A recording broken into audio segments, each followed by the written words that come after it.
తెలంగాణలో రాజకీయం చూస్తే ఒక్కసారిగా హీట్ ఎక్కింది. అది కూడా నువ్వా నేనా అన్నట్లుగా సాగుతోంది. అంతేకాదు సవాళ్ళు ప్రతి సవాళ్ళు కూడా చేసుకుంటున్నారు. ఒకరేమో అసెంబ్లీకి రమ్మంటే మరొకరేమో ప్రెస్ క్లబ్స్లో డిబేట్ అంటున్నారు.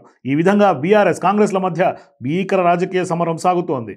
అయితే ఎందుకు ఇదంతా అన్నదే ఇప్పుడు అందరికీ పట్టుకుంది. తెలంగాణ అసెంబ్లీ ఎన్నికలు జరిగి కూడా ఏనర్థమైంది కదా అంటున్నారు. మరి ఇక లోక్సభ ఎన్నికలు జరిగి కూడా ఏడాది గడిచిందని మళ్ళీ ఈ లొల్లేమిటని కూడా కొందరు అంటున్నారు. అయితే రాజకీయ లెక్కలు లుక్కలు వేరు అని కూడా సమాధానం వస్తోంది.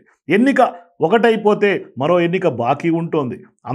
అంతేకాదు ఈసారి కాకపోతే మరోసారైనా లక్కు చిక్కుతుందా అన్నది కూడా ఉంది. అందుకే ఇప్పుడు అటు అధికార కాంగ్రెస్ ప్రతిపక్ష బీఆర్ఎస్ తేల్చుకుందామని పోటీకి దిగుతున్నాయి.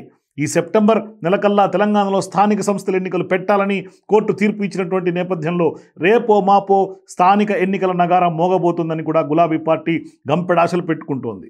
అలాగే తమ ఎమ్మెల్యే మరణించడంతో జూబ్లీహిల్స్కి కూడా ఉప ఎన్నికలు వస్తున్నాయి.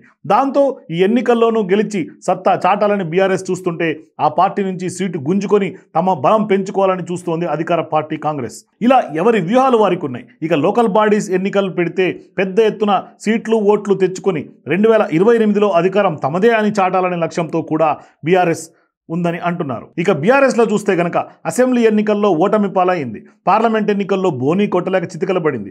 ఇప్పుడు లోకల్ ఫైట్ పైనే ఆశలు పెట్టుకుంది బీఆర్ఎస్.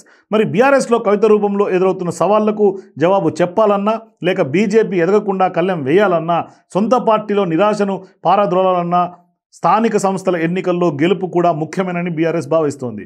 అదేవిధంగా అధికార కాంగ్రెస్లో చూస్తే అదే పట్టుదల కనిపిస్తోంది. తన నాయకత్వం మీద విశ్వాసాన్ని మరింత పెంచుకోవాలని సీఎం రేవంత్ రెడ్డి చూస్తున్నారు. అలా సొంత పార్టీలోనూ బయట గెలిచి చెక్ పెట్టాలని భావిస్తున్నారని అంటున్నారు. ఈ పరిణామాల నేపథ్యంలో కేసీఆర్ అసెంబ్లీకి రావాలని ఒకరంటే ప్రెస్ క్లబ్కే సీఎం చర్చకు రావాలని మరికొందరు సవాల్ విసురుతున్నారని కూడా అంటున్నారు. ఈ మధ్యలో తెలంగాణ ఏపీ సెంటిమెంట్లు నీళ్లు నిధులు ఇలా చాలా అంశాలు నలిగిపోతున్నాయి. మరి ఈ రచ్చకు ఎంతో కొంత ఫుల్ స్టాప్ పడాలంటే లోకల్ బాడీ ఎన్నికలు వెంటనే పెట్టేస్తే ఎవరి సత్తా ఏంటో తెలిస్తే కొంతకాలం అంతా గప్చుప్ అయిపోతారని కూడా రాజకీయంగా చర్చ జరుగుతోంది.